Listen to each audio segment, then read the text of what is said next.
The home of Paul Bunyan and his Ox Babe. The land of 1,000 lakes. Minnesota, a sportsman's paradise. Hello, I'm Paul Page, and we're near the headwaters of the Mississippi, a little town called Brainerd, Minnesota. It's where sportsmen come to play. But today we won't see them angling for bass. Today we'll see the motorized sportsmen of the Sports Car Club of America, ready to race on Brainerd International Raceway, a 3-mile, 10-turn challenging road circuit. And to meet the drivers and teams we'll be watching, let's go to Steve Evans. Thank you, Mr. Page. You know, if Paul Bunyan is still looking over this countryside, and the locals will tell you that he is, he's mighty proud of Brainerd International Raceway because it's a Paul Bunyan-sized racetrack. 3 miles long, 10 turns, and an infield you could graze 2,000 head of blue oxes in. We're here to bring you the SCCA Trans Am Road Racing Championship, and it's a power-packed field of domestic and imported cars. On the outside of the front row is Elliott Forbes Robinson in a newly developed 944 Porsche Turbo. And Elliott's just now buckling up. You know, the last few races, the fans have enjoyed watching you and Scott Pruitt just beat on each other from start to finish. But on a big, kind of scary racetrack like this, is that same thing going to happen? I think we're going to have a really close race, Steve. I think that this track is going to breed that kind of thing because you're able to draft up on the straight, what you might lose in the infield. And I think we're going to see as close a race as we've seen all year with Pete Halsmer in there with us. Absolutely. Have a safe ride. Thank you very much. Okay. Elliott Forbes Robinson on the outside. Well, that means that somebody else sits on the pole, right? And that somebody else is the man that I was just talking about, and that is Scott Pruitt in the turbocharged Mercure automobile. And here is Scott, Northern California. And Scott, Elliott Forbes Robinson thinks this will be the same kind of race you guys have been enjoying, just to add each other hammer and tong. Well, we've had some great races so far. I mean, Detroit, Portland, even last week at Mid-Ohio. Unfortunately, he had those problems, and I came through with the win. But it's been tough. I mean, all the turbo cars have been run very, very strong, and the SCCA is doing their point to try and limit our advantage, or so-called advantage. But I think things are going real well for us, and hopefully we'll have some good luck here today. Okay, Paul, we're just about ready for a start down here. Well, Steve, back in the second row in a car identical to Scott Pruitt, his teammate Pete Halsmer, another Jack Roush prepared machine. And Halsmer and the rest of the 21-car field will accept the challenge of the run here at Brainerd International Raceway, a giant, magnificently prepared facility. 3 miles around, 10 turns, very, very flat, no elevation changes to speak of at all, and plenty of runoff room, so it makes for some incredibly fast racing. Earlier this morning in warm-ups, before the overcast had burned off, Elliott Forbes Robinson gave us a look at this course through the windscreen of his number 11 Porsche. Elliott, the 1982 Trans Am champion, as we've already told you, will start in the front row. And Paul, here comes Elliott out of the pit area. Well, he puts the power to that Porsche coming out about halfway down this long main straightaway. And long is perhaps an understatement because it's nearly 1 mile long. And as you can see, it is nice and wide. And as they come to the end of the main straightaway, there's a nice sweeper to challenge them. There is, Paul. You can take this virtually flat out, maybe a little feather footing required. It's probably the most intimidating of all the turns of this racetrack because of the sheer speed. In the case of Elliott's, over 175 miles per hour. It's one of those turns that the car literally gets up and tiptoes around and then picks up a shorter straightaway and heads into another fast right-hand bend that is turn number 2. Again, very little change in power. Just feather the machine here, don't touch the gear, and come out as fast as you can. And here we can see turn number 3 up ahead, the short chute that leads up at the top of your screen to turn number 4. So again, as you described it perfectly, it's a delicate little balance of car and driver through this section of the course. Now, though, EFR will have to grab a gear. In fact, he comes down 2 gears to make it through turn 3. Onto the brakes, try to get a nice smooth line. This is a place that you can lose time, but have very little opportunity to make it up. Here, Elliott was just completing that little short chute leading down into the left-hander, turn number 4. On and off the throttle, gently steering that car to the left and down another very short little chute. There's turn 5, then you see a short straightaway, and turn 6 makes that bend back to the left. Again, we come to the onboard camera and get the view that EFR sees as he comes around 5. Again, feathering the engine through the apex and then trying to place his position back over to the right so that he can get into turn 6 smoothly. And here we see exactly how Elliott Forbes Robinson gets through turn 6. The infield here is one giant campground, and these turns 6, 7, and 8 the most popular viewing areas. Directly below, that is turn number 8, and then a short little straightaway. Barely enough time, really, to set the car for turn number 9. Nice smooth exit there, because there's another long straightaway. We are with EFR. This is turn 7. You see, he pitches the car hard, keeps it way over to the left, and then sweeps on into turn 8. Lets it slide out to the outside. That right-hander ahead is turn number 9, very much like 8. Again, down, touches the apex.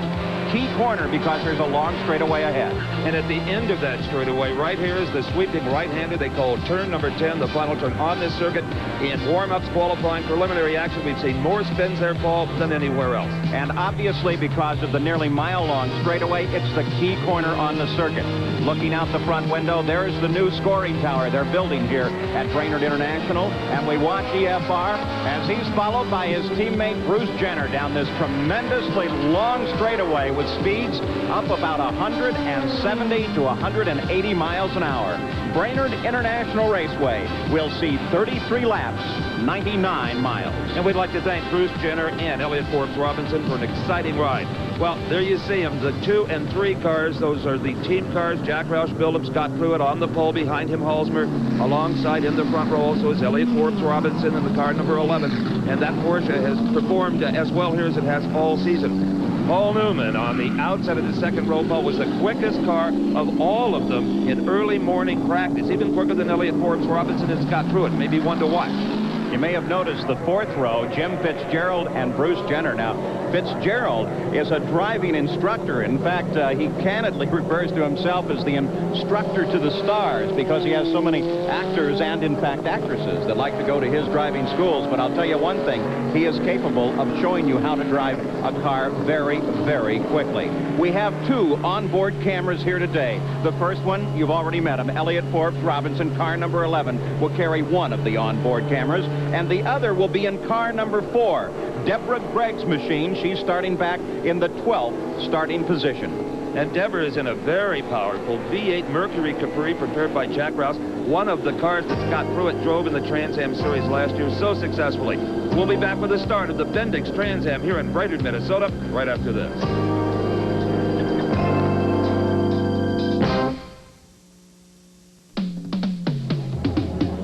We're back at Brainerd International for the SCCA Bendix Trans Am. And on the outside of the second row, car 33 is Paul Newman. For him, this is a new machine, and earlier Steve took a look at it. This is last year's Paul Newman Nissan 300ZX Turbo. Now, a rather short wheelbase as compared to the competition, just about 92 inches. Well, the crew for this season thought, we need a new car with a longer wheelbase. So still, it's a Turbo 300ZX, only now it's the 2+2 version, which brings them up to about 99 inches wheelbase measured from the center of the axles. Now, has that paid off? Well, this is only the 3rd race, so they're still developing the car. But according to our Escort radar guns, this is the fastest car down the straightaway, about 181 miles per hour. But it's also the fastest car at the middle of turn 1 and the fastest car exiting turn 1 of the whole bunch. So apparently, Paul Newman and his longer wheelbase car are getting along just fine. And what does Paul Newman think of the new long wheelbase car? Well, the short wheelbase gave up a lot of high-speed stability, but we've got it here now. It's going to be terrific. And Paul's teammate, Jim Fitzgerald, number 38, is driving the older model, shorter wheelbase car. Now the field aligned, 21 machines coming off that final turn and ready to roll toward the green flag. Once again, there is Paul Newman's car, number 33, the outside of the second row. Elliott Forbes Robinson and Scott Pruitt on the front row. The green flag flies, and we are racing. 33 laps, 99 miles ahead. And already, Paul, it is Paul Newman making a move in the inside. The red, white, and blue car is challenging Scott Pruitt. Here we look to the windshield of the 944 Porsche, Elliott Forbes Robinson, and by him comes Newman on the very first lap. Newman leads them into turn number 1. Incredible horsepower. At the same time, that's Scott Pruitt just in front, who drops into second place. EFR drops back into 3rd. These guys have got to be a little shocked to see Newman extend that advantage here in the very first few turns of this race. In second position, the yellow and white car, number 2, Scott Pruitt, the Trans Am Series points leader. Just behind him, the Porsche that started on the outside. That's Elliott Ford Robinson, car number 40. And how about Jim Fitzgerald, Paul? He's not doing too bad in the older Newman car, number 38. Fitzgerald has pulled up now in the 38 machine to come up just behind this car. You can see Paul Newman is driving away from the field as Scotty Pruitt rides in second place. He stabs the brakes. EFR cocks the wheel over, continues in pursuit from third, and Jim Fitzgerald is just behind, running in fourth right now. Here comes the leader, Paul Newman through, then Pruitt, then EFR, then Fitzgerald, and the rest of the field wind their way through as we're in the early stages of the SCCA Bendix Trans Am here from Brainerd International. A race developing here for the 4th position. The red, white, and blue car, that's Jim Fitzgerald. The older Nissan automobile, the white Chevrolet. Just behind him, Jim Durhag. A lot of fans here for Durhag. He's from Minnesota and is second in the Trans Am points. Only Scott Pruitt has more, and a lot more, I might add. Let's look a little further back in the field now. The 81 car, Paul Gentilozzi being challenged by the 42 machine of Bruce Jenner. And that number 3 car is Pete Halsmer, who is now 9th. He started second row. And that may have something to do with Paul Newman's terrific start as he was kind of pushing Pete Halsmer back into the pack. But the race for the second position is terrific. As we expected, Scott Pruitt now has to get off the throttle and let Elliott Ford Robinson, the Porsche, down lower into turn number 1. But Pruitt comes back as they exit 1. Turbo power paying off on that long straightaway for EFR. Scotty Pruitt running in the car right behind him, that yellow and white number 2 machine. We look at the onboard camera and look way, way ahead is Paul Newman. But now EFR begins to close that distance just a bit. Cranks her down inside the right-hander, picks up a few inches on Paul Newman. And while racing is perceived as a high-speed sport, this gives you a great opportunity to see what it truly is. You gain a few inches here, a few feet there. Maybe you catch up, maybe you don't, but it is all done very carefully and as smoothly as possible. And that little chirping sound we hear from the EFR Porsche, that's the turbo when he shifts gears. Now here's a terrific race going on for that 4th position. Jim Fitzgerald, the 38 Nissan car, just behind him, the Privateer Chevrolet entry, number 40, Jim Durhag. And in 6 is the bright yellow Chevrolet, number 8, Les Lindley. Durhag dropped to the inside there. Looked like he was going to try to put a move on Fitzgerald, but there just wasn't enough room, and so that battle for 4th place continues. Fitzgerald is still running in 4th. Well, we should mention the driver of car number 42, Bruce Jenner, is not the decathlete, even though both of them do race. This Bruce Jenner started racing in his native New Zealand, now lives in Del Mar, California, and operates this team of 2 Porsches out of Charlotte, North Carolina. And while you talk about him, Peter Halsmer works him, comes to the inside and gets around Bruce Jenner and picks up 7th place. So Halsmer now tries to work his way back up to the position he started in. Remember, he qualified 3rd quick, but then he dropped back at the start. Now he comes around left. Lindley picks up 6th place, and Bruce Jenner says, why don't I try that line as well? It works for Halsmer, and so he just slides right on past, and he picks up 7th. Now the yellow Chevrolet, Les Lindley, that is a V6 engine. He is no match for the turbocharged cars of the V8s down the straight, but in the tighter portions of the course, that car handles very well. He may pick a little of that back up. Well, you've seen how long and how wide open Brainerd International is. So this is really a course for turbo power. If you're normally aspirated here, you're really going to have some problems trying to keep up. Due to his poor start, one man out there may be driving harder than any other, and that's Pete Halsmer, the number 3 Mercure. We saw him last season win at Road America in a tremendous battle with Wally Dallenbach in the Chevrolet, who ultimately won the series. There's Jim Fitzgerald currently running in 4th. Right behind him, the 40 car, Jim Durhag, and Halsmer has moved in now to do battle with these 2. Fitzgerald occupies 4th, but it's really a 3-car fight for 4th at the moment. And the complexion of all of that is going to change, I believe, when they hit that front straightaway, because that's where Pete Halsmer will have the advantage, that turbo horsepower. He's able to make a move right there and pick up some position. But out in front, as he has been since turn 1 of this race, is Paul Newman. And this course, long and flat, very suitable to that Nissan you see running just up in front of Elliott Ford Robinson. It has a bit more turbo lag, Paul, than any of the other cars. So on a wide open course like this, Newman's enjoying himself out there. Well, you see Paul Newman accelerate away. on this long straightaway here. Now let's take a look at straightaway speeds. We have that opportunity right here as they come through the radar trap. Newman at 176, and EFR comes through almost 10 miles an hour slower. So Paul Newman really making up time. That long wheelbase car working for him on the tremendously long straightaway between the last and the first turn here at Brainerd. So Newman, according to our radar gun anyway, enjoying a tremendous horsepower advantage. That's the only thing that can make that kind of difference. And suddenly, Paul, I think he's bobbled a bit there. It looks like he hesitates. Newman slows down just a bit. That 33 car, it is in the lead. And look at EFR close down. Now will he get past him? Elliott Fourth, Robinson just behind. You look ahead, there's Paul Newman. That's the closest he's been all day. And EFR says this is the chance. Here's an opportunity to get around. But Newman seems to have come back to speed. Oh, you can bet Elliott picked up on that moment when Newman's car suddenly just quit accelerating.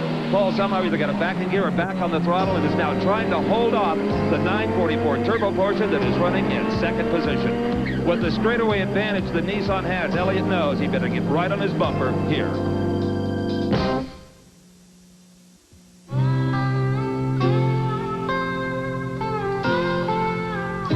Two different ways to spend a Minnesota afternoon. Quietly fishing at the Cross Lake Dam, enjoying the tranquility, or at Brainerd International Raceway at full chat behind the wheel of a Trans Am car. You're on board with Deborah Gregg. She's riding in 12th place now, but trying to maintain her position in the points. She is fifth in points, Paul, but had an anxious moment earlier. She almost didn't make it to the grid because the jack brace in her car broke off as they were letting it down. It crashed to the ground. No damage to the car, but they wanted to weld that mount back on in case they have to make a pit stop. They'll be able to jack the car up. Now, pit stops not anticipated in a race of this distance, but the team wants to make sure that the car is 100% for competition. We go back on board. Deborah Gregg's car. She's riding in 12th place right now, trying to maintain position. As we switch back over to Robinson's car, let's take a look at the standings. Paul Newman with the Nissan is leading it. Robinson, Porsche second. Scott Pruitt, Pete McClure in third. Jim Fitzgerald in Nissan in fourth. And Jim Durhat in a Chevrolet. So quite a mix of makes. Let's check our speed trap as Paul Newman comes into turn number 6. And the speed reads out at 68 miles per hour. So turn 6, one of the slower corners on the racetrack. Paul Newman, the Nissan, leads it. But EFR has been able to close down behind Newman. You saw earlier how Newman slowed and EFR pulled down behind him. At the same time, as we take a look at Elliott Forbes Robinson, right behind this car, the Porsche, is the Mercure of Scotty Pruitt. First, second, and third are all running right together on the race course. There they are, nose to tail with one another as they come once again onto this tremendously long straightaway. Now let's see if Paul Newman still enjoys that speed advantage as he accelerates down the 1 mile long straightaway towards our radar gun. Yes, he does. Just driving away from second place. Elliott Forbes Robinson extending that lead, and his speed will read out at 176 miles an hour, 11 miles an hour faster than Elliott in the second spot. So both those two cars maintaining their relative speeds on the long straightaway. And as we watch the 33 car of Newman through the first two turns, which are wide sweeping turns to the right, that long wheelbase car seems to be paying off. He gets to those corners very well. But as we go back on board with Elliott Forbes Robinson, you can see that in this section of the course, the turbo is paying off on the Porsche, and he's able to close with the Nissan. Well, also, the Porsche, Paul, enjoys a 50-pound weight advantage. And look at Elliott Forbes Robinson, tries him on the inside. There was not enough room there as Newman chops him off. But I was going to say he has a 50-pound weight advantage, and that helps in the twisty parts of this course. Also, less turbo lag with the Porsche motor than the Nissan engine. So Paul Newman leads it.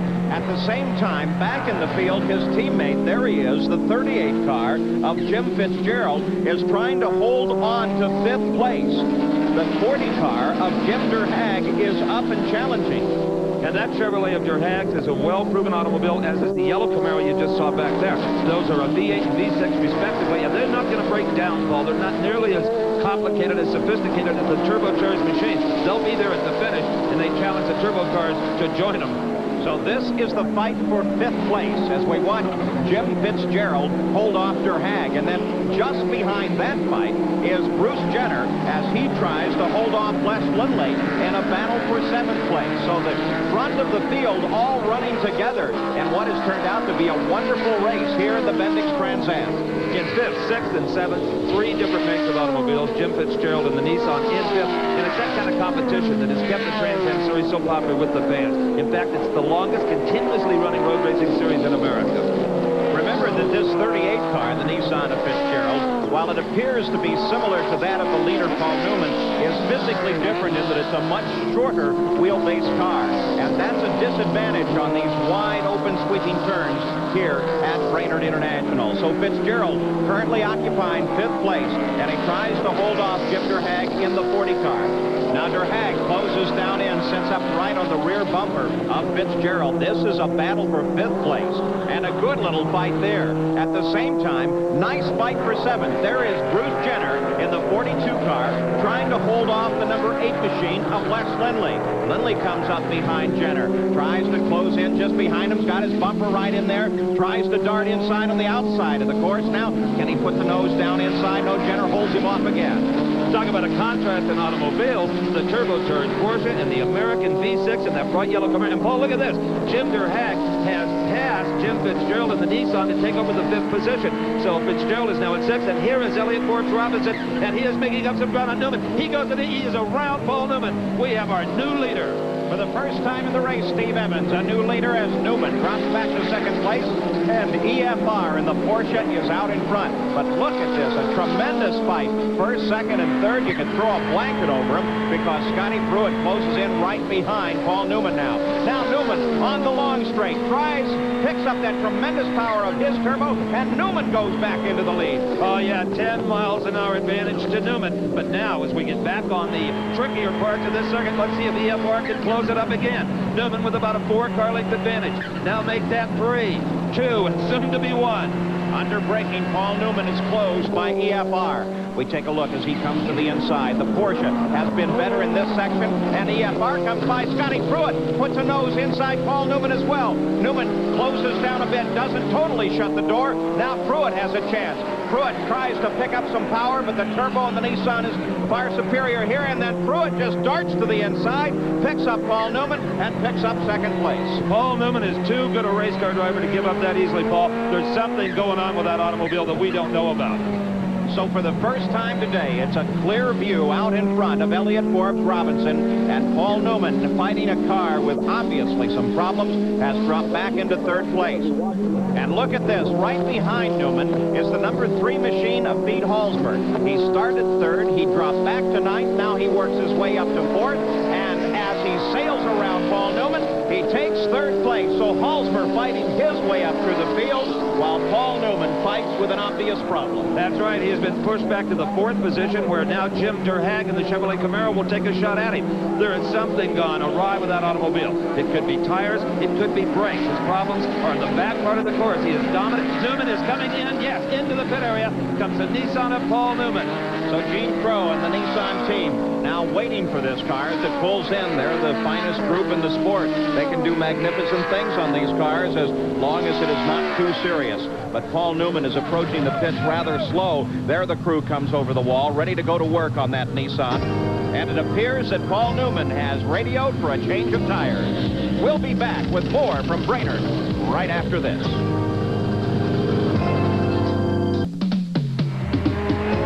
We're back at Brainerd International. I'm Paul Page with Steve Evans, and you're on board with Elliott Forbes Robinson, who has taken the lead from Paul Newman, while Newman headed for the pits. Pruitt is 2nd, Halsberg rides in 3rd place, Der Hag is 4th, and Jim Fitzgerald is 5th. But Elliott Forbes Robinson is out in front. When Paul Newman's car began to slow, he took over the lead, and Newman headed for the pits. Well, Paul Newman came into his pits and took on some tires. Just a second, let's listen to Gene Crow. Look at the brakes. He says it seems like there's no front-wheel brakes. Right. You want to pull the front tires. So Newman had a feeling a tire was flat. They came in here, took it off, checked the inflation, and it was just fine. He also did seem to have trouble with the gearbox, getting it in gear and getting the car going. So there may be some compounded problems with that particular car. But this man right here is busy still talking to Paul as they try to diagnose it and get it fixed. So the crew tries to analyze the radio transmissions from Paul Newman, who has dropped well back now. But here's his teammate, the 38 car, Jim Fitzgerald, is in a fight for 5th place. Bruce Jenner is just behind, and then that bright yellow number 8 machine of Les Lindley. Well, Bruce Jenner just saw a lot of bright yellow flash by as Les Lindley has now passed Jenner and taken over his position. So Lindley, despite the fact on this long circuit at Brainerd International, running with the disadvantage of not having a turbocharger, is doing a magnificent piece of driving, as now he pulls up to the inside of Jim Fitzgerald and tries to challenge that turbocharged Nissan. Now, Lindley certainly knows that if he's going to get past, he has to do it in these, the tighter sections of the course. Lindley, like so many, has a love affair with Chevrolet, and earlier, Steve took a look at the Chevys in this race. Anybody who tries to tell you that Chevrolet won't be a force in this year's Trans Am, well, don't believe them. I mean, there's not a lot of corporate types around, but as always, Chevy's customers are out carrying the banner. Now, Les Lindley bought this car from Chevrolet. It's the very machine Wally Dallenbach drove last year. It has the V6 power plant, so it's allowed to be a good deal lighter than the competition. Also, it's lighter on the front end, may handle a little better. Now, had Chevrolet Corporate continued to race in the Trans Am this year, the car that they would have fielded is right next to Lindley, and that's the white number 40 machine. Jim Durhag bought it. It's the last of the protofab cars that was built for the factory but never run. Now, he has the V8 engine, but Brainerd is his home track, and he says on a hot sunny day like we've got here that he and Les Lindley will run very well. The hot weather is to their advantage and the turbo Porsches and turbo Mercur's disadvantage.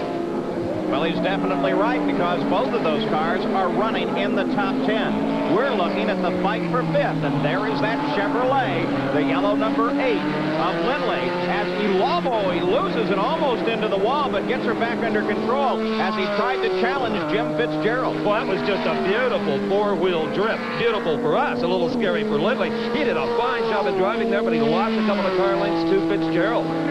Well, Lindley saw a lot of landscape out the front of that car for a few moments. Back to the front of the field.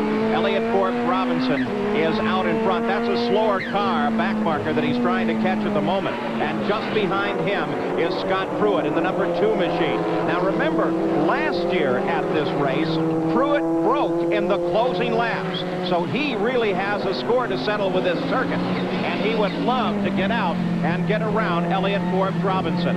Now EFR closes down behind the 47 machine of Michael Keogh, running in last place. And he hopes that Keogh sees him in the mirrors. Indeed he does. And the first 2 cars string their way now through the back markers in the field. This battle right here is the one the press and the fans have all been talking about. This man, Elliott Forbes Robinson, now sees in his mirrors the man he expected to see sooner or later. Scott Pruitt and that Jack Roush prepared Mercur XR4 TI. 2 very evenly matched automobiles. Now, as they sweep out of turn number 10, we will get a chance to see how they compare as far as top-end horsepower is concerned, to see if either one of them has an advantage. Elliott puts it into top gear and is closing down on our radar trap ball, and we'll get a speed reading on both automobiles. For Elliott Forbes Robinson in the Porsche, the speed reads out at 167 miles an hour. For Pruitt in the Mercur, 164. So Elliott Forbes Robinson getting a little better straightaway speed, though not nearly the advantage that Paul Newman had when he rolled through the same area while his car was in contention for the lead. Behind them, this battle for 5th place as the 38 car, that's Jim Fitzgerald in the Nissan, is trying to hold off Les Lindley, the number 8 car, the Chevrolet, as Lindley just simply blows past Fitzgerald and picks up 5th. Now, I'm not sure what happened there. And look at that. Lindley almost loses it again. That's the second time we've watched that car get squirrely. I'm not sure what advantage Lindley used to get past Fitzgerald so quickly.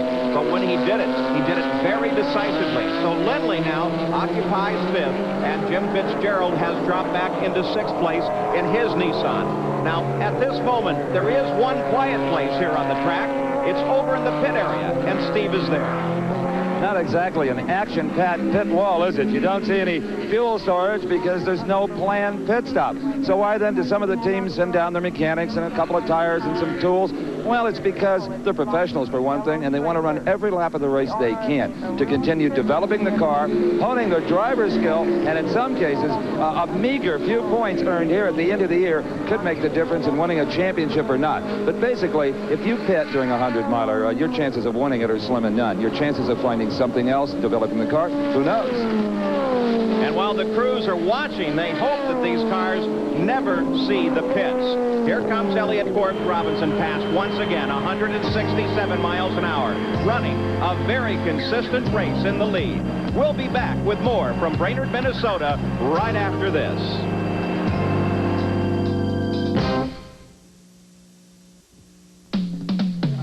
If you tuned in hoping to see some close auto racing competition, how about this? That's the 3 leaders. First and third, those are Turbo Mercurs. In second is Elliott Forbes Robinson in a Porsche. And for Chevy fans, they're running fourth and fifth. They're Heck and Lindley. It has, in fact, been a wonderful fight at the front of the field here as we watch the number 2 car of Scotty Pruitt. He leads it. That's the Porsche of Elliott Forbes Robinson, number 11, sitting just back. Now, earlier, you heard Jack Roush, the team manager for the team of Scotty Pruitt, talk about the tactics here at Brainerd. He thought that the Elliott Forbes Robinson cars started with a little softer rubber compound, giving them a little more stick, but apparently hoping that that might change. Well, now, let's go down into the pits for the number 11 car with Steve Evans. Steve? We'll do a little counterpoint here. We heard what Jack Roush had to say, and I'll ask Max Crawford, who's Elliott Forbes Robinson's crew chief. Max, Roush seems to think that they're running harder tires than you are, and that was kind of the game plan, to hang back until maybe Elliott's tires went away. We're running hard compound as well because of the heat. Does Elliott say anything to the crew? Is the car performing properly? He feels all right about it? Well, I've been watching his lap times. I think he's probably conserving the car. Elliott's very smart. All right. Yes, indeed. He is very smart. So that looks like the final line here is that maybe they both have the same tires on, and everybody's waiting for those last few laps to really show their stuff.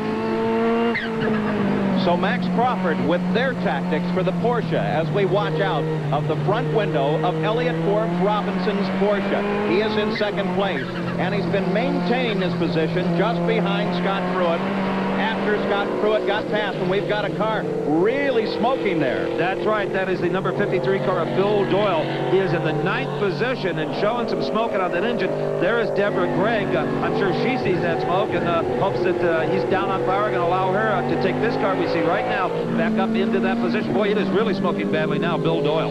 Well, on one hand, the Bill Doyle 53 car is down on power. Debbie really has to be careful when she closes in, because that blue smoke tells you that there is also oil being laid down there. And as we look out the front window of her number 4 machine, you can see the blue smoke drifting past. She has to make sure that that doesn't turn into oil and therefore into a spin. We're back to the front of the field. 3 cars running right together. Pruitt, then EFR, and then Peter Halsmer. Just formation flying here, and EFR, of course, the driver with the most pressure on him. He's got Scott Pruitt trying to drive away from him. Behind him, he's got Pete Halsmer trying to get around him. But as I said before, Elliott Forbes Robinson, a 20-year veteran. He's driven NASCAR, Grand National cars, endurance cars. He's been to Le Mans. He's been to virtually every track in the world, and he is just Mr. Cool. Well, you heard Max Crawford earlier mention that EFR is very good at saving the car. Well, if that's what he cares to do, he is in the position to do it now, because the pressure is on Scott Pruitt, the car just ahead, the leader of the race. EFR can relax a little bit, just pressure Pruitt. He's going through the slower section. That's the radar gun at turn 6, still maintaining about 68 miles an hour, which is where they have been for the last several laps. But EFR can be gentler with the car than the leader can. At the moment, though, he's under a lot of pressure from Pete Halsmer. He is indeed. And Paul, thinking back to the past where Scott Pruitt took the lead, he took it awful easily. I wonder if Max Crawford isn't right, that Elliott just said, okay, young man, lead for a while. Let's see what kind of stuff you've got. And here they come off of turn number 10. Very important to have the RPMs up and get a real launch down this near 1 mile long straightaway. This is a 3-car drag race, Paul. And it is an area of the track where the Porsche has shown superior performance. Remember, there is a weight difference. And here we see it again. Here is the Porsche. As he lays the power down, the turbo picks it up, and EFR is going to get to the turn first, and he hangs on. So So EFR goes back into the lead. Pruitt back into second place. Well, impossible to say what's going through these drivers' minds, Paul, but I think we were right about that. I think Elliott let Pruitt lead for a while just to kind of test him and see how much he had maybe for the last few laps of the race. But this man back out in front. Elliott Forbes, Robinson, Denver, North Carolina.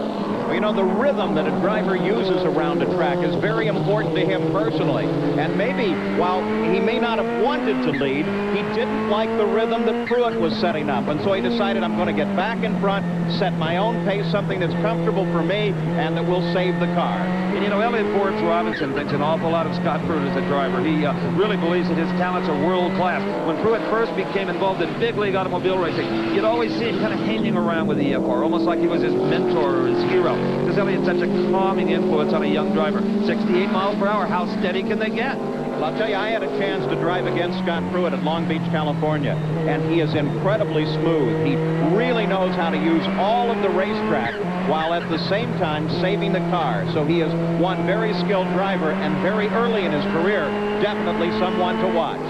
And moving over like a gentleman is Paul Gentilozzi in the Oldsmobile on the left-hand side of your screen, because he wants to watch this race just like we are, I think, Paul. Elliott Forbes Robinson in the lead. Oh, and the 53 car, he is still smoking, but not as badly as before.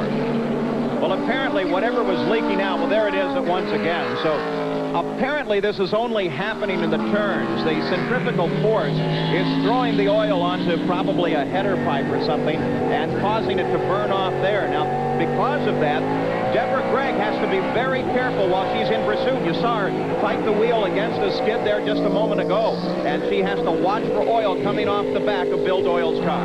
Deborah running in the 10th spot. This man, Elliott Forbes Robinson, in position number 1 in a Porsche partially sponsored by Deborah's Brumus Porsche in Jacksonville, Florida. The smiling Elliott in the headshot there, he's gritting his teeth now. And look at this, Paul Page.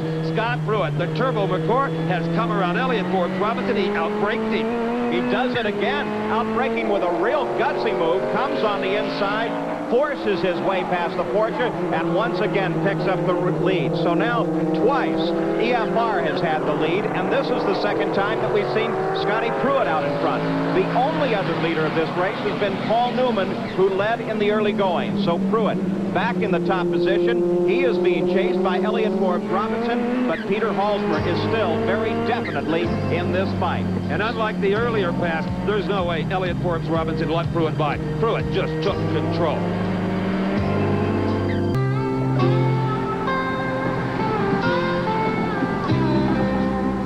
That great sleepy old river, the Mississippi, begins its run down to New Orleans and out into the Gulf of Mexico up here in Minnesota at the headwaters of the Mississippi. Just a few miles away from Brainerd International Raceway. I'm Paul Page with Steve Evans, and we're back at the Trans Am, where Scotty Pruitt is back in the lead, being chased by EFR, then Peter Halsmer, Jim Durhag, and Les Lindley.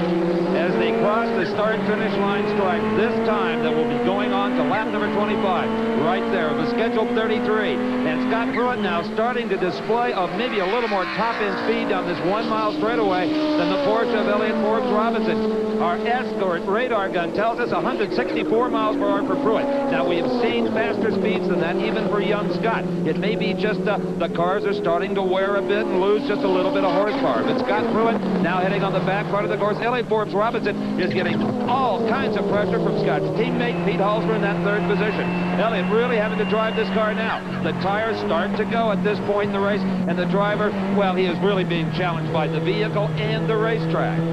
This is a time in the race that really requires more of the driver's skill. There's been some oil laid down on the track now. The tires have worn a bit. It's a little more slippery out on the surface. The driver is a little more tired. A lot of heat building up in the cockpit, sitting behind those high horsepower engines. As we look back now, this is the 14th place car, 1 lap down of Paul Gentilozzi. You saw the 81 car running earlier in the race. Well, he's a lap behind the leader. Gentilozzi from Lansing, Michigan, started as a drag racer, did some driving in the Kelly Series, now in the Trans Am. Earlier, Steve took a look at number 81. People are known to have identity crises. Well, here's a car that could develop one. The number 81 Oldsmobile of Paul Gentilozzi. You see, it's not really an Oldsmobile. It was born as a Mercury Capri built by Jack Roush for the old Trans Am series.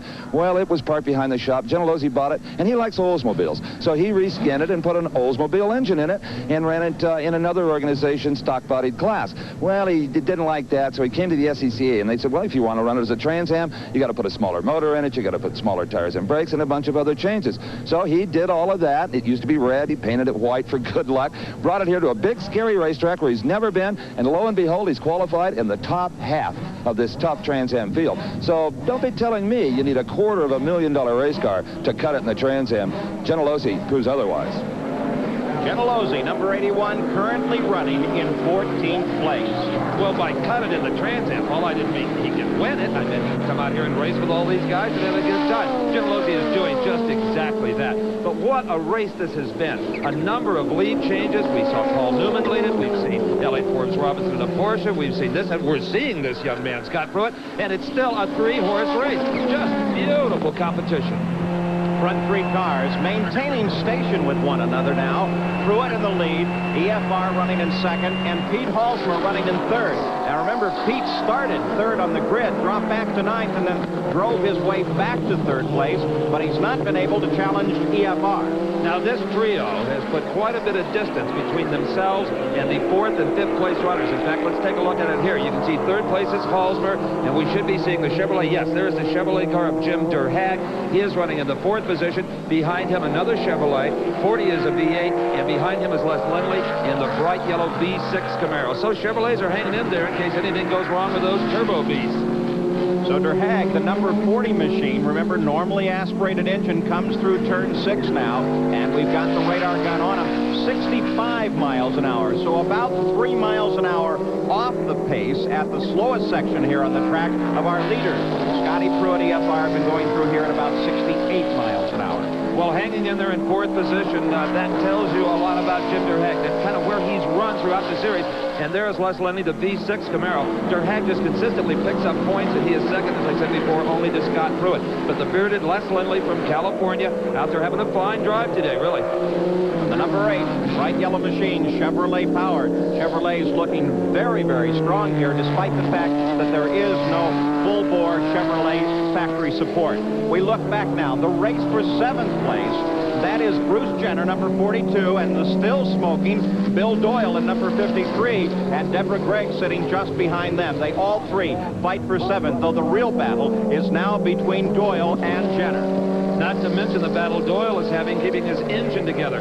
What progress the Porsche people have made in just 1 year with this 944 turbo. And a lot of that credit goes to Tom Siebel of Porsche North America, who was assigned to this project a year ago. There you see Deborah Gregg. In fact, let's ride a little bit with Deborah Gregg. She is back in the 9th position.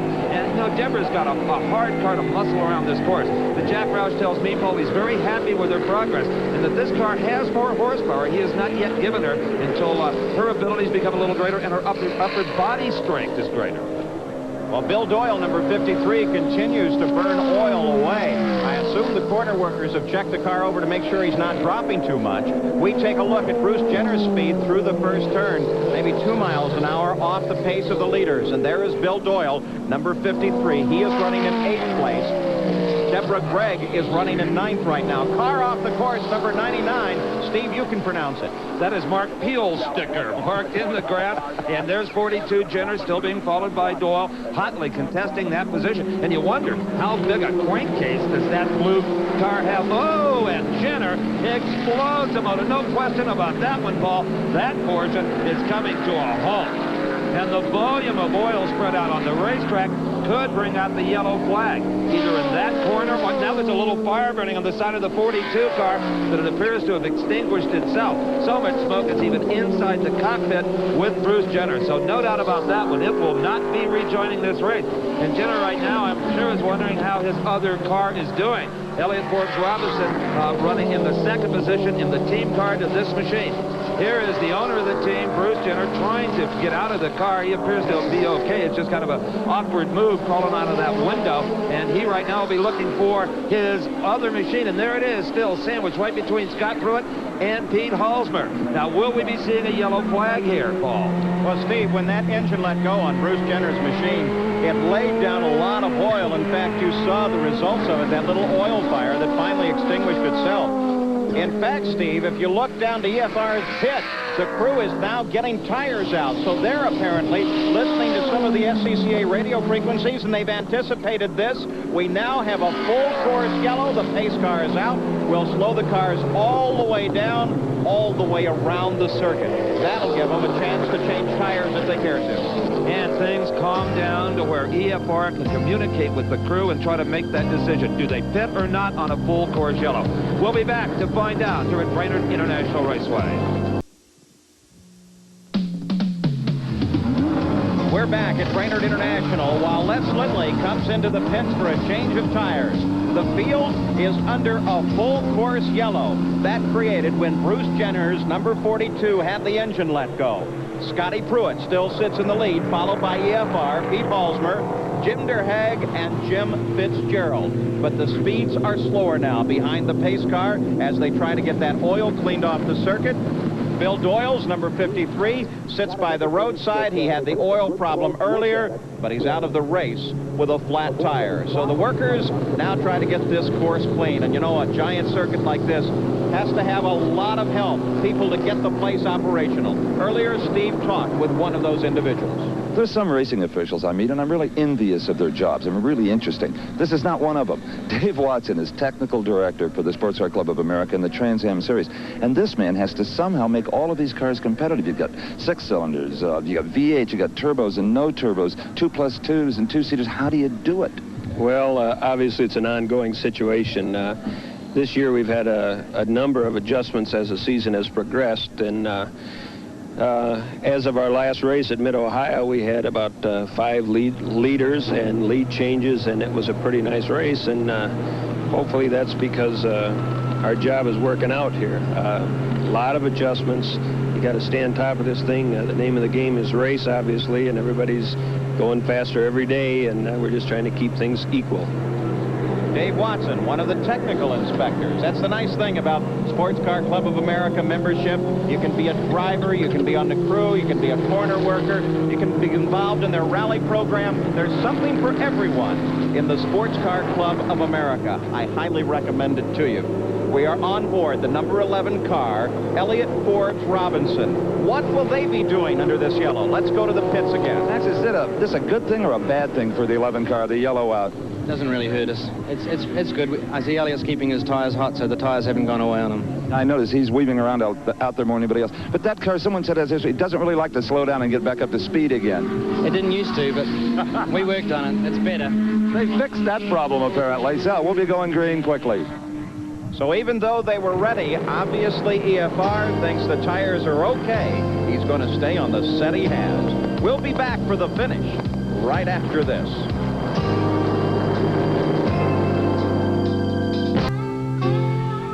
You don't walk very far in Brainerd, Minnesota without encountering a beautiful lake. This is Cross Lake, and on Cross, like Gull and so many of the others, there are family resorts that cater to young and old alike. There's all kinds of fishing and water skiing and backpacking, and of course for the kids, something as simple as a slide on a hot day. And here at Brainerd International Raceway, it is a hot day. We're in the closing laps. The green flag should be out momentarily for Scott Pruitt, who is leading in the Mercor, followed by Elliott Forbes Robinson in a Porsche, and Paul Newman. Paul Page has moved up to 8th spot. Apparently, they have solved some of the mechanical woes with that Nissan. Well, Newman was the early leader, and then he had handling problems. They tried to change tires. They also discussed the possibility that the brakes weren't working in the front as good as they could. But Newman has stayed in the fight, and despite that pit stop, which came under green flag conditions, moved back up into 8th position. At the lead of this field, ready to take the green flag, car number 2 is Scotty Pruitt. Just behind him, Elliott Forbes Robinson, and then Peter Halsmer, followed by Jim Derhaag and Jim Fitzgerald. As the green flag in the hands of the starter now, it's waved, and we are back racing with just 4 laps to go here in the Trans Am at Brainerd International. I'll tell you, this is the dogfight that everyone has looked forward to. Scott Pruitt got an excellent start coming off in turn number 10. He anticipated the green flag beautifully, and he leads this trio down into turn number 1. And between the two Mercurs is this man in second spot, Elliott Forbes Robinson. Saw it on that steering wheel as he exits turn number 1. In front of him, he sees a yellow and white Mercur. Behind him, in his mirrors, he sees another yellow and white Mercur. The leaders finishing the faster section of the course, turn 1 and 2. Now they begin to slow down because it gets very tight here. This has been where most of the closing has occurred throughout the day. And indeed, you can see them now begin to bunch up. Though Scotty Pruitt still has a bit of an advantage over the second place car of Elliott Forbes Robinson. Now, let's look back in the field just a little bit. Some of the slower cars, some of the back markers, and look at this. The 38 car of Jim Fitzgerald leads a parade fighting for 5th place. That's Lindley just behind him in 6th, and in 7th place now is Paul Newman. That's right, the teammate to Jim Fitzgerald. Newman in the newer of the two out. Oh, and we see some smoke, and also getting a little off the track was the yellow car of Lindley, but that's nothing unusual. He's been doing that all day. But look at him moving one side and the other, trying to get around Fitzgerald. Just in front of them as they come around, Paul Gentilosi's engine lets go on the 81 machine, and taking advantage of that opportunity, Lindley gets around Fitzgerald. Paul Newman now pulls in behind his teammate. You know, the brake bias in these cars, Paul, is adjustable from the cockpit. Newman may finally have hit on just the right brake bias. I think that's what was holding him back earlier. And while this fight occurs, Deborah Gregg moves up into 8th position now. So Paul Newman is chasing his teammate, Jim Fitzgerald, and the two of them will begin to do battle shortly. Not only are they teammates, they are great friends. A constant kind of bantering goes on between them and the younger drivers, and a lot of practical jokes that I'm sure a lot of you have heard about. But right now, there's no joking matter between these two red, white, and blue Nissans. Paul Newman, who had the big top speed earlier, apparently still has it as he smokes off Jim Fitzgerald and says goodbye as he goes into turn number 1. But not nearly as fast as he was earlier in the race. He's almost 20 miles an hour off of his pace from the early laps. But that could be a product of handling off that last turn. The turn leading to this long straight is so very important for the speed at the end of the straight. Well, you can see there how deep Scott Pruitt drove that Mercur into the turn. He waited the last second to get on the brakes, and smoke coming off of those front tires. Elliott Forbes Robinson showing him no mercy right now, as the two are just glued to one another through the twisty part of this course. Scott Pruitt leads it, but EFR is just behind. They come through turn 6 at 64 miles an hour, so their pace there is a little slower as well. Part of the product of the tires beginning to wear. Absolutely. I also agree with your earlier statement about Paul Newman's speed down that front straight. They're not running as fast because they can't carry that speed through turn 1 now with the track conditions and the tires. Pete Halsmer going a little bit wide, almost like he was getting a look around the first and second place automobiles. Halsmer is still in this thing for sure. Now remember, we've had more than 90 miles of racing on this circuit. A lot of oil's been laid down, and that makes it a little tougher to handle on this circuit as well. So all of those factors affecting the overall speed here. Pete Halsmer trying to get close enough to Elliott Forbes Robinson to get a little bit of a draft, a bit of a toe down this long front straight, but he can't do it. Elliott Forbes Robinson moving to the outside, ducking inside. Let's see what kind of a line he takes, and if it's changed from earlier. Yes, indeed, they're down real low now, Paul. The approach to the turn, nice and wide. They both had to fight to get the nose of the car to come down and take the apex of the turn. Now, EFR moves up just behind Scott Pruitt. Pulls in right under his rear wing there. Now they drop back just a bit. Scotty gets on the brakes what appears to be much earlier than he has in this same position on the course. And you know, you wonder with EFR's performance here if Dave Watson, who I talked to earlier, might not put another 50 pounds. Oh, and look at Pete Halsmer. Pruitt bobbled a little bit. That held up EFR, and Pete Halsmer seized on the opportunity. Well, Halsmer anticipated something there. He'd moved all the way over to the right. He saw something, he sensed something, but whatever it was, it paid off. Peter Halsmer, who started in 3rd, dropped back to 9th, has now battled his way back up to the front and is leading the Trans Am. Elliott Forbes Robinson right now probably can't believe what has happened to him, and Pruitt has got problems. Scott Pruitt, the number 2 car, is slowing, Paul. He has got something wrong with that automobile. Boy, how the complexion of this race has changed in about 15 seconds. Makes you wonder if it isn't a product of radio transmissions. Maybe Halsmer knew something, that Scotty was going to have a problem. Set himself up, blew past EFR and Scotty, and now picked up the lead. Now, can EFR battle his way back? Can EFR get around Halsmer and lead this race again? This will be the last lap of the Bendix Trans Am, the final lap of the original 33. Elliott Forbes Robinson has less than 3 miles to get around that car, and he's going to make a move right now down the front straightaway, and I think he's going to make it work, Paul. Pete Halsmer to the outside, EFR to the inside, comes past Halsmer, picks up the lead in the first turn. Superior straightaway speed, paying off there. Oh, but he has still got 7 more turns to go to the checkered flag. Elliott Forbes Robinson, who has come so close this season and been winless. He's been second. He's crashed in those latter stages of the race. He's had little things go wrong with his Porsche.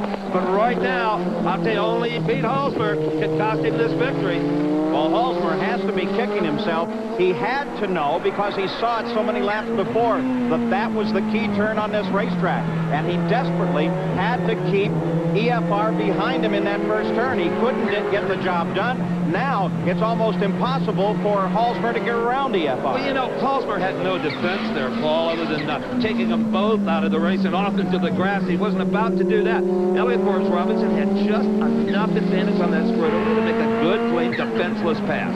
Shows you what a good and what a courteous driver Halsmer is. Other drivers might have made that race car real wide going into the first turn. He didn't do it. As a result, EFR has the lead. Right now, Elliott Forbes Robinson probably holding his breath as he can almost see the flagman as they come down that short straight to turn number 10. Elliott Forbes Robinson in the lead. Pete Halsmer, this is his final opportunity if he's to win this Bendix Trans Am. Halsmer, can he get around Elliott Forbes Robinson? Halsmer starts to come to the outside, but he drops a wheel up, and that cost him. The checker is out. Elliott Forbes Robinson wins it. And you got to ride right under the checkered flag with Elliott Forbes Robinson here at Brainerd. Scotty Pruitt brakes. Peter Halsmer tries to get the lead, holds it for a bit, and then drops back to second place, giving the victory to EFR. And with the breakage on the part of Scott Pruitt and the fact that both of them passed Jim Fitzgerald, Paul Newman will pick up 5th, and just behind him, the Mercury Capri and Deborah Gregg. Well, Peter Halsmer, as we look out the front of Deborah Gregg's car, apparently sensed a problem with Scotty Pruitt, used it to his advantage, got by in the lead, but he could not contain EFR, who came back around and won the Trans Am here at Brainerd. After an early charge by Paul Newman, Elliott Forbes Robinson drove one very smart race. And the result, a victory at Brainerd, Minnesota. We'll be back. Salutes Elliott Forbes Robinson, the sure winner of the week. EFR, in the number 11 Porsche, held off a late charge by Pete Halsmer for his first SCCA Trans Am win of the season. Well, the race has been run, and Elliott Forbes Robinson comes in as the winner, followed by Halsmer, Der Haag, Lindley, and Paul Newman. But let's talk with the winner, who's with Steve Evans. Thank you very much. Well, it's about time we got one for Porsche, wasn't it? Elliott Forbes Robinson saying it's about time. Indeed, you earned this one. When's the last time you heard of 8 lead changes in 100 miles? I'll tell you, it was a great race. With the heat today, we were overheating the tires a little with these fast sweepers, so for some reason, it didn't heat him as much running second. You could kind of cool it a little bit, so it was good to run there for a while and then try and take the lead again. You know, when the caution came out, your crew immediately threw some tires over the wall. You thought maybe you had one going down? Well, what's happening is that we're getting so much buildup from the hot tires that the car wasn't holding at all, so it was really tough for the first lap there, but after that it was great. Was that yellow beneficial for you or not? Well, I think it made a better finish because all of us were just tiptoeing around there, and it made a good hot finish so we could run a little harder for the end. It sure did, and I couldn't agree more. It's about time for you, my friend. Thank you very much, Steve. Okay. A nice afternoon drive through Minnesota brings Elliott Forbes Robinson $10,000 for his win. EFR, one very likable man who can be very, very funny when he wants to, climbs out to accept the accolades of the crowd gathered here at Brainerd International, the winner of the Trans Am. And Scotty Pruitt, who certainly was in a position to win, now walks back through the pits. He finishes in 10th place. Let's go back to Steve with Pete Halsmer. As you well know, it looked like for a second there when Pruitt has his problems, you were going to be able to pick up the pieces for the team, but apparently not. Well, it didn't quite have it on the straight. I was going to try and... It was a choice of whether to stay the inside or the outside on the straight down there, and I thought if anything I'd have a better shot from the outside because I knew Elliott would be able to pull up alongside me whichever way I went. So I tried it from the outside, and I was able to almost hold it, but I've had trouble with understeer with it pushing in that corner before, and I didn't want to drive it off the outside of the track. So. Well, it still looked to us like a fine driver, well suited to a wonderful automobile. Well, thanks. I appreciate it. I'll tell you, the Mac Tools Mercure has been a super little collie this year, and this is the first race that's come in anything other than first, and it's a second, so we'll get back on track next race, I hope. Okay, Pete Halsmer, a nice second place. Been a lot nicer if he could have stayed in front. The stats on this race: 8 lead changes, 1 full course caution. They averaged 99.4 miles an hour. Third place finisher, Jim Derhaag. He is now with Steve Evans. Well, in Jim's hand, Paul, is maybe part of the reason he didn't finish even better than he did. That's the gear shift handle. When did it break off? Lap after the restart. I just got by Bruce Nesbitt, the lap car, and I hit, I don't know, one of the gears in the backside, and it busted off and went into neutral, and I had to reach down through the boot and find fourth, and figured that was the best gear to put in, and just drove it from there. You left it in fourth gear? Didn't have any choice. You know, I told you earlier, an independent Chevrolet driver would be a factor here. Boy, that's a tremendous achievement. Thank you, Steve. You know, we guessed a little different on tires. We wanted a little harder Goodyears, and they just worked beautiful all day. We just drove the Dickens out of the car all day, and I really felt we had a shot at the end. Not a good shot, but maybe a shot to, you know, to push them, and that's okay. We're happy with third. The next time I see you, I think you'll probably have some in a heat-treated shift handle. Yeah, we'll be talking to the guy that built this next week. Good job again. Third place. Thank you. The fifth place finisher, Paul Newman, still sits in his car in what may have been the most difficult fifth place he's ever scored. Remember, he led early, and then problems with the handling of the car sent him to the pits. They worked on the car, then he drove it as skillfully as he could and got it up to fifth. Margin of victory, 34/100ths of a second. Scotty Pruitt had the fastest lap of the race, 1:39:47. Pruitt finished 10th. He's now with Steve Evans. You know, Scott, maybe if you laid something at the feet of that Paul Bunyan statue in downtown Brainerd, it'd help, because this track just doesn't like you very much. Well, at least I made it one more lap this year than I did last year.